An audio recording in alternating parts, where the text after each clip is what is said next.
வணக்கம். திருப்பாவையும் திவ்ய தேசம் 25ஆம் நாள் 25வது பாசுரம் 25வது திவ்ய தேசம் என்னன்னு பார்க்கலாம். ஒருத்தி மகனாய் பிறந்து ஓரிரவில் ஒருத்தி மகனாய் விழித்து வளர தரிக்கிலான் ஆகித்தான் தீங்கு நினைத்த கருத்தை பிழப்பித்து கஞ்சன் வயிற்றில் நெருப்பென்ன நின்ன நெடுமாலே உன்னை அறுத்தித்து வந்தோம் பறை தருதியாகில் திருத்தக்க செல்வமும் சேவகமும் யாம்பாடி வருத்தமும் தீர்ந்து மகிழ்ந்தேலோர் எம்பாவார். ரொம்ப ஆண்டாள் அனுபவிச்சு பாடுற பாசுரம். இதுக்கு முன்னாடி என்ன பண்ணினா, அவரை சிம்மாசனத்துக்கு வர சொன்னா, சிம்மாசனத்துல நடையழக பார்க்கணும்னு பார்த்தா, அதுக்கு அடுத்த பாசுரத்துல அப்படி நடந்து வர சொல்லிட்டோமே, அவரோட இதுக்கு காலுக்கெல்லாம் வலிக்காதா, இவ்வளோ அவ்வளோ அருமையான பாதத்துக்கு வலிக்காதான்ட்டு பல்லாண்டு பாடிட்டா இல்லையா. இப்போ பெருமாள் இப்போ இது பண்றாரு. சரி, நான் வந்துட்டேன், நடந்து வந்துட்டேன், உட்காண்டாச்சு சிம்மாசனத்துல, உங்களுக்கு என்ன வேணும் அப்படின்னு.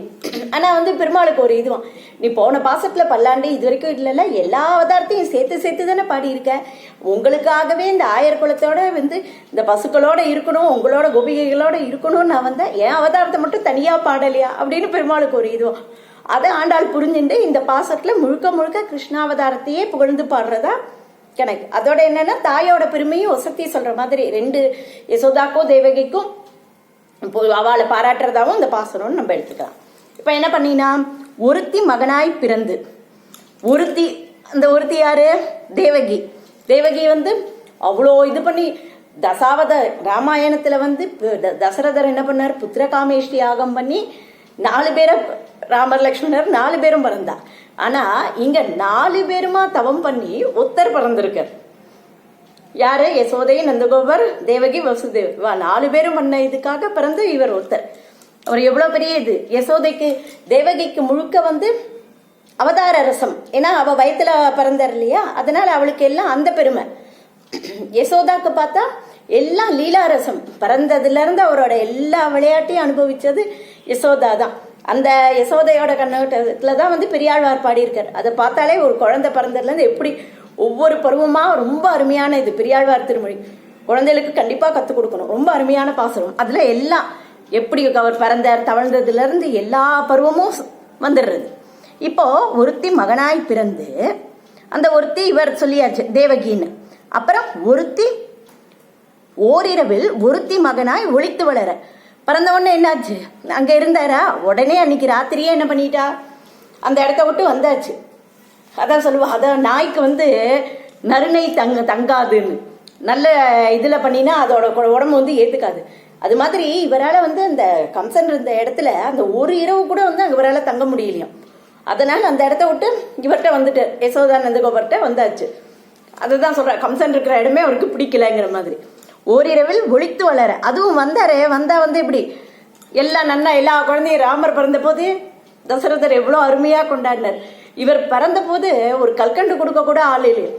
ஏன்னா பிறந்தது இது சொல்ல இது பண்ணக்கூடாதுன்னு காரியம் ஆனும்னா கழுத காலில் விழுறதுங்கிற அவருக்கு.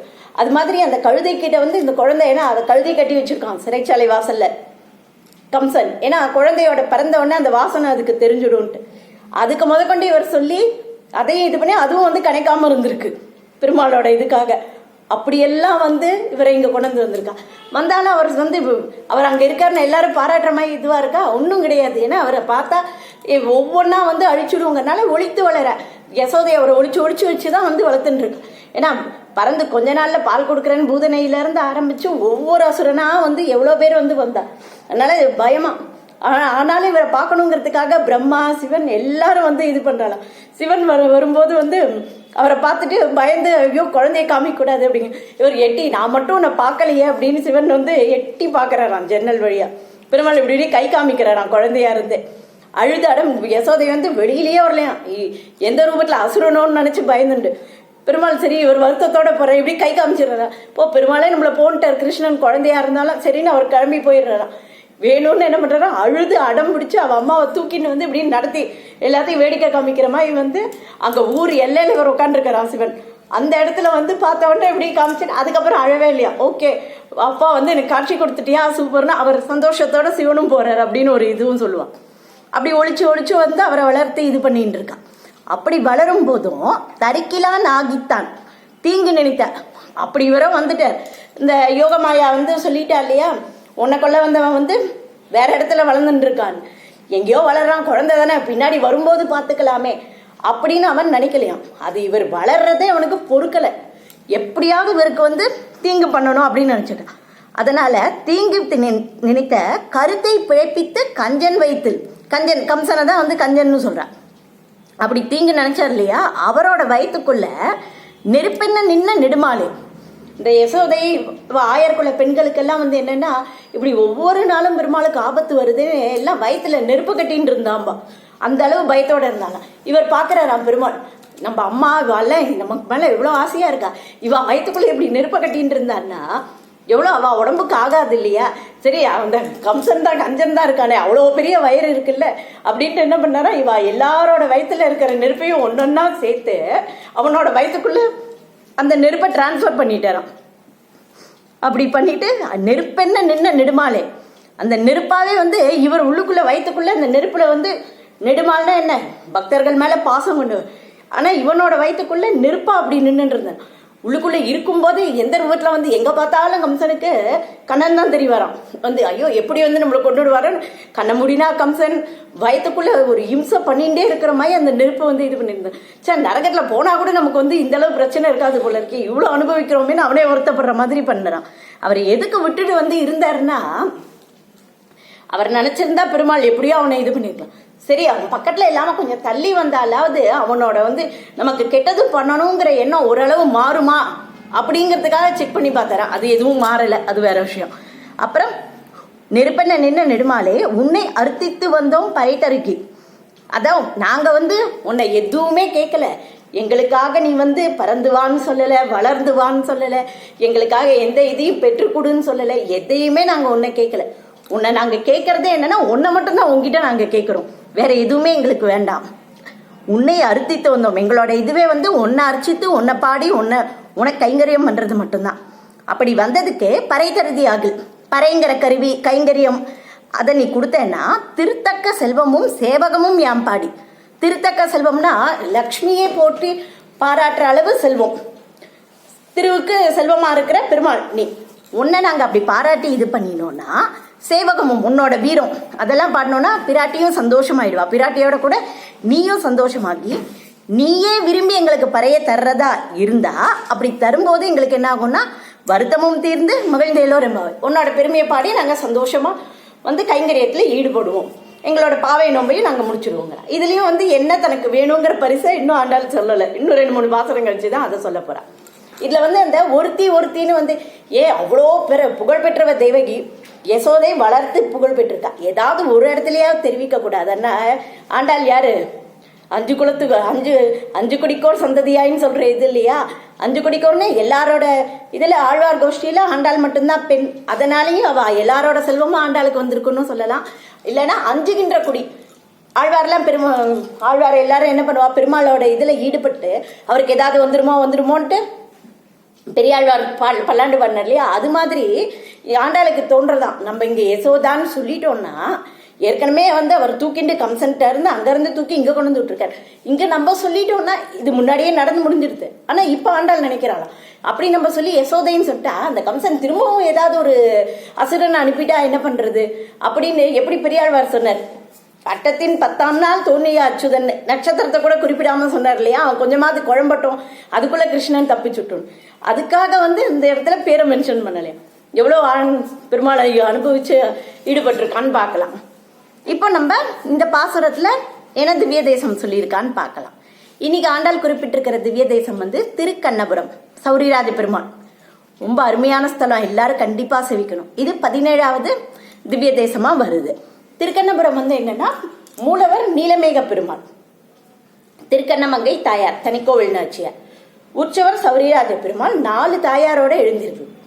ஸ்ரீதேவி, பூதேவி, பத்மினி, ஆண்டாள் 4 பேருமே உற்சவரா பக்கத்திலேயே இருக்கா.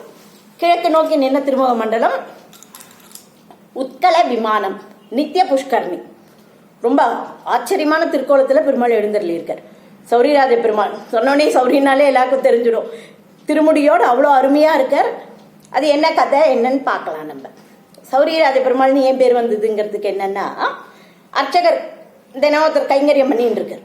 அப்படி பண்ணிட்டு இருக்கும்போது என்ன ஆகுதுன்னா, அன்னைக்கு வந்து மாலையை வந்து அவர் என்ன பண்ணிடுற, அவரோட ஆசை ஒரு காதலி இருக்கா போல இருக்கு, அவளுக்கு வந்து அவர் வந்து எல்லாம் கைகறியெல்லாம் முடிஞ்செடுத்து இன்னைக்கு பூஜை எல்லாம் முடிஞ்செடுத்துன்ட்டு என்ன பண்ணியிருக்காரு, அவளுக்கு கொடுத்துரு. அந்த நேரம் அவள் எடுத்துட்டு பிரதட்சணம் போக போயிருக்கா. அந்த கொடுத்ததுக்கு அப்புறம் என்னன்னா, திடீர்னு மன்னர் வந்துடுறாரு. வந்தவுடனே ராஜாக்கு மாலை போடணும் இல்லையா, என்ன பண்ணுன்னு தெரியல, வேற மாலை இல்லை, ஏன்னா எல்லாம் நடையெல்லாம் சாத்துற நேரம். ஐயோ என்ன பண்றது, அங்க இருக்கிற ஒரு பையனை விட்டு அங்க பிரதட்சணமா போயிட்டு இருக்கா, அவள்கிட்ட இருந்து மாலையை வாங்கிட்டு வந்துருங்க. சரின்னு வந்திருக்கா. அது அவ கையில வச்சுட்டு இருக்கும்போது தெரியாம ஏதோ ஒரு முடி அதுல வந்துடுறது போல. இவர் அதை கவனிக்கல, அவருக்கு மாலையை போட்டுறாரு ராஜாக்கு. உடனே அவருக்கு அந்த ராஜா கண்ணில் தான் அந்த முடி பட்டுடுறது. பார்த்தோன்னா ஒரு கோவம் வந்துடுது, எனக்கு இப்படி தலைமுடியோட இருக்கிற மாலையை போட்டியா அப்படின்ட்டு, யாரோடது இதுங்கிற. இவருக்கு ஒன்னே பயமா இருக்கு, பெருமாளே என்ன மன்னிச்சுடு அப்படின்ட்டு என்ன சொல்றாரு, இது பெருமாளோட திருமுடி தான் அப்படின்றாரு. எனது பெருமாளோட திருமுடியா, சரி நான் நாளைக்கு வரேன், இப்போ மணியா எடுத்து நடைய சாத்தணும் இல்லையா, நாளைக்கு நான் வந்து அப்படி பெருமாளுக்கு மட்டும் முடியலன்னா உன்னை கண்டிப்பா தண்டிச்சிடுவேன் அப்படின்ட்டு போயிடுறாரு. இவர் உடனே பெருமாள்கிட்ட வேண்டிக்கிறாரு, என்னை மன்னிச்சுடு, நீ தான் என்னை காப்பாற்றணும். கார்த்தால அடுத்த நாள் வர வந்து கற்பூர ஆரத்தியெல்லாம் காமிக்கும் போது பார்த்தா அழகா திருமுடியில நிறைய சௌரியாட்டம் நிறைய முடியோட இருக்கார் பெருமாள். பார்த்த உடனே இல்லை, அப்படியே அந்த ராஜாவுக்கு சந்தேகம், உண்மையான முடியா இல்லை நீ ஏதாவது பண்ணியிருக்கியா அப்படின்ட்டு என்ன பண்றான், அந்த முடிய பெருமாளோட திருமுடியை அப்படி இழுத்தோன்னு பார்த்தா அந்த இடத்துல இருந்து ரத்தம் துளி இருக்கிறது. உடனே மன்னிப்பு கேட்டு பெருமாள்கிட்ட மன்னிப்பு கேட்டுறான். அர்ச்சகரும் சேவிச்சு இது பண்ணவொடனே அதனால அதுக்கப்புறம் தான் சௌரியராஜ பெருமாள்னு அந்த ஸ்தலத்துக்கு பெருமாளுக்கு அவங்க பேருன்னு சொல்றேன். இப்போ வந்து திருக்கண்ணமங்கை தாயார் தான் இங்க நாச்சியார் இதுன்னு சொல்லிட்டோம் இல்லையா. அதுக்கப்புறம் வந்து இங்க இந்த கோவிலுக்கு வந்து இந்த முனித்திரைய பொங்கல் அதுவும் வந்து விசேஷம். ஒவ்வொரு கோவிலுக்கும் வந்து இப்படி திருப்பதி லட்டு, அது மாதிரி அரவணை பாயசம் அப்படிலாம் ஒவ்வொரு இடத்துல சொல்லிட்டு வரா இல்லையா. அது மாதிரி இருக்கிற இடத்துல இங்க வந்து அந்த பொங்கல் சொல்றான். அந்த பொங்கல் அதுக்கும் ஒரு கதை சொல்லி இது பண்ணியிருக்கா. அந்த முனித்திரை பொங்கல் என்ன இதுன்னா, அப்படி ஒரு முனித்திரையன்னு ஒருத்தர் இருந்திருக்காரு. அவர் ஒரு குறுநில மன்ன நடம். அந்த ராஜாக்கு, சோழ ராஜாக்கு கீழே ஒரு 40 கிராமத்தை ஆட்சி பண்ணிட்டு இருக்கு. அந்த முறை ரொம்ப பஞ்சம் வந்துடுதான். அதனால வந்து அவரால் ஒண்ணுமில்ல, ஒரு நல்ல பெருமாள் பக்தர். பெருமாளுக்கு இவருக்கு சௌரியராஜ பெருமாளுக்கு அம்சம் பண்ணாம எதையுமே சாப்பிட மாட்டார். தினம் அவருக்கு எல்லா பிரசாதமும் கண்டர்ல பண்ணியிருக்கு. அப்படி பண்ணும்போது அந்த முறை என்ன ஆயிடுறது, ரொம்ப இது பஞ்சத்துல என்ன பண்றாரு, அவர்கிட்ட இருக்கிற அந்த வரி அந்த கட்டுற பணத்துல எல்லாம் பெருமாள் கைங்கரியத்துக்கும் எல்லாருக்கும் அடியார்களுக்கெல்லாம் அன்னதானமும் பண்ணிடுறாரு. ஸோ பணம் இல்லை. கோவம் வந்து அந்த ராஜா என்ன பண்றா, இவரை வந்து சிறையில போட்டுரும். இவர் இருந்தோடனே இவரோட மனைவி வந்து வேண்டிக்கிறார் பெருமாள்கிட்ட, உன்னோட கைங்கரியத்துக்கு தானே அவர் பண்ணேன், அவர் மட்டும் எனக்கு 5 நாளுக்குள்ள சிறையிலேருந்து வரல, நான் நெருப்புல குறிச்சுடுவேன். உடனே பெருமாள் என்ன பண்றாரு, அந்த ராஜாவோட கனவுல போய் சொல்லி, அவர் என்னோட தீவிரமான பக்தன், நீ அவரை முதல்ல வந்து இது பண்ணிடு, விடுதலை பண்ணிடுங்க. சரின்னு அவர் வர அன்னைக்கு வந்த அன்னைக்கு இந்த ஒரு பொங்கல், ஏன்னா அந்த நாட்டிலேயே பஞ்சம்னால வந்து ஒன்றும் மிளகு அதெல்லாம் கூட இல்லையா, வெறும் அரிசி பருப்பு உப்பு அதெல்லாம் மட்டும் போட்டு கொஞ்சம் நெய்யை வச்சு இது பண்ணி அந்த முனித்திரை பொங்கல்னு அந்த ஒரு பொங்கல் அம்சம் பண்ணியிருக்கான். அந்த பொங்கலை பண்ணி இவருக்கு அப்படியே மானசீகமா கோவிலுக்குள்ள போலியன்ட்டு அப்படியே அம்சம் பெருமாளுக்கு அம்சம் பண்ணியிருக்கா. இவர் கேட்கிற பெருமாளுக்கு பண்ணியாச்சுன்னா பெருமாளுக்கு காமிச்சுட்டு நீங்க சாப்பிடுவாங்க. அதை இவரும் மானசீகமா பெருமாளுக்கு அதை அமுது பண்ணிட்டு சாப்பிட ஆரம்பிச்சிருக்காரு. அங்க பெருமாள் இந்த பிரசாதத்தை அங்கிருந்தே அவர் வந்து ஏத்துன்ட்டார். அடுத்த நாள் காத்தால போய் பார்த்தா பெருமாள் வாயில அழகா பொங்கல், அந்த நெய் வழுக அந்த பொங்கலும் அங்கிருந்து கோவில் சன்னதியிலிருந்து அந்த பொங்கலோட அந்த அரிசி திட்டெல்லாம் இவர் ஆத்து வாசல் வரைக்கும் வந்து இருந்திருக்கு. பார்த்து எல்லாரும் இது பண்றா, ரொம்ப இது பண்ணி அதுல இருந்து தினம் ராத்திரி அந்த 9 மணிக்கு அந்த கடைசி பூஜை இது போது இந்த பொங்கல் இன்னைக்கு வரைக்கும் பெருமாளுக்கு அங்க இது பண்றா. இதுக்கு வந்து அவ்வளவு இது ஈஸியா கிடைச்சிடாதா இந்த பொங்கலுக்கு, அது அவ்வளோ இப்போ புக் பண்ணா இன்னும் அடுத்த வருஷம் தான் நமக்கு வந்து அந்த டிக்கெட்டே கிடைக்குமா, அந்த அளவுக்கு இதுவா இருக்கு. ரொம்ப அருமையான இந்த இது. அதே மாதிரி இன்னும் வந்து என்னன்னா, இந்த ஒரு ராஜா ஒருத்தர் இருந்திருக்கான். அவன் வந்து என்னன்னா உச்சிரவசூன்னு அந்த அந்த ராஜா வந்து என்ன பண்ணியிருக்கான், இந்த கோவிலுக்கு வந்திருக்கான். வரும்போது என்ன ஆயிருக்குன்னா, நிறைய முனிவர்கள் வந்து இந்த இடத்துல பெருமாளை சேவிச்சுட்டு இருந்திருக்கான். அப்படி அவ சேவிச்சுட்டு இருக்கும்போது என்னன்னா, சாப்பாடு இது எதுவுமே இல்லாம பெருமாளை மட்டும் அவ ரசிச்சு பண்ணிட்டு இருக்கிறதுனால எல்லாருமே நெற்கதிரமாய் அவ்வளோ மெலிசா இருந்திருக்காங்க. அந்த ராஜ பரிவாரத்தோட வரும்போது அந்த பரிவாரத்துல இருக்கிறவாள் என்ன நினைச்சிருக்கா, நெல்லு தான் போல இருக்குன்னு நினைச்சிட்டு அறிவாளை வச்சு வீசறதுக்கு போயிட்டாலாம். அவெல்லாம் முனிவர்கள்லாம் கை கூப்பி, நீ தான் உன்னோட இது பாரு, எங்களை காப்பாற்றணும் அப்படின்ட்டு சொல்லிட்டான். உடனே பெருமாள் வந்து ஒரு சின்ன பையனா வந்து வல்ல ராஜாவை எதிர்த்து சண்டை போட்டிருக்கான். அப்புறமா வந்து என்னன்னா, அவன் வந்து பெருமாள்கிட்டயே மந்திரம் எல்லாம் உபதேசம் வாங்கியிருக்கான். அந்த மந்திரத்தை திடீர்னு சொல்லி அந்த இந்த பையன் மேல பிரயோகம் பண்ணும்போது அந்த மந்திரம் வந்து இவன் காலில் வந்து விழுந்திருக்கும் இந்த பையன் மேல. உடனே வந்து ஒரு பெருமாள் அப்படின்னு நினைச்சு எல்லாருமா மன்னிப்பு கேட்டு அந்த முனிவர்கள்ட்ட எல்லாம் மன்னிப்பு கேட்டுறான். அதனால என்னன்னா அவனை தண்டிக்காம மன்னிப்பு கேட்டதுனால தண்டிக்காம நீலமேக பெருமாளை அவன் மேல கருணை மொழிய பொழிஞ்சதுனால மூலவருக்கு இங்க நீலமேக பெருமாள்னு பேரு. அந்த முனிவர்கள்லாம் இன்னும் அந்த பெருமாள் சந்நிதிக்கு மேல உட்பல விமானம்னு அதுக்கு கீழே அங்கதான் அவெல்லாம் இன்னும் தவம் பண்ணிட்டு இருக்கிறதாவும் சொல்லுவான். அப்புறம் அஷ்டாட்சர விமானம்னு இது இருக்கு. ஏன்னா திருமங்கை ஆழ்வாருக்கு பெருமாள் இங்க மந்திரோபதேசம் பண்ணியிருக்காருன்னு. அது அந்த திருமங்கை ஆழ்வார் சந்நிதி வழியா பார்த்து அவரோட இதுல இருந்து பார்த்தாதான் அந்த விமானமே கண்ணுக்கு தெரியும்னு சொல்றான். நிறைய சிறப்புகள் மிக்க இது. இதை இந்த இடத்தையும் பூலோக வைகுண்டம்னு சொல்றா. இது கீழே வீடு, மேலை வீடு, கீழே வடக ரங்கம், ஒவ்வொரு இடத்துக்கும் ஒவ்வொரு பேர் சொல்றா இல்லையா, அது மாதிரி இதை கீழே வீடுன்னு சொல்றா.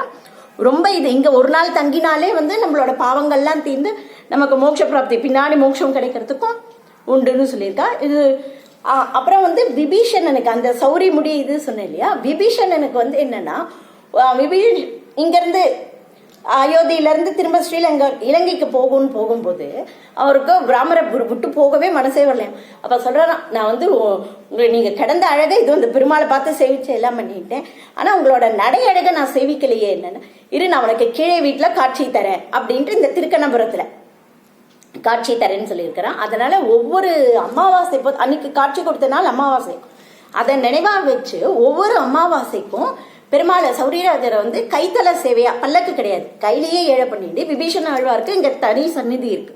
அவர் சந்நிதிக்கு போய் அவருக்கு நடையழக காமிச்சு இப்படி திரும்பி நடந்து வர்றது ஒவ்வொரு சனிக்கிழமை அமாவாசையிலயும் ரொம்ப விசேஷமா இருக்கும். போனா கண்டிப்பா அது அமாவாசை அன்னைக்கு இருந்து சேவிச்சுட்டு அங்க வரணும். இது நாகப்பட்டினத்துல இருக்கிற கடற்கரை கிட்ட இருக்கிற இது இல்லையா, அதனால இந்த மாசி மகம் அதெல்லாமும் ரொம்ப விசேஷமா இருக்கும். அங்க அந்த மீனவர்கள்லாம் பெருமாளை மாப்பிள்ளை சாமி அப்படின்னு சொல்லி, தாயார் எங்களோட பொண்ணு, கடல்ல இருந்து தோன்றினவனால தாயார் எங்களோட பொண்ணுன்னு நல்ல உற்சவம் அந்த போது அவளுக்கு ஒரு நாள் ரொம்ப சிறப்பா பண்ணுவான்னு சொல்லிட்டு இருக்கா. அதனால கண்டிப்பா ஒரு முறை போய் நம்ம எல்லாரும் பெருமாளை சேவிச்சுட்டு இங்க வரணும். நாளைக்கு என்ன பாசுரம் திவ்ய தேசம் பார்க்கலாம். நன்றி, வணக்கம்.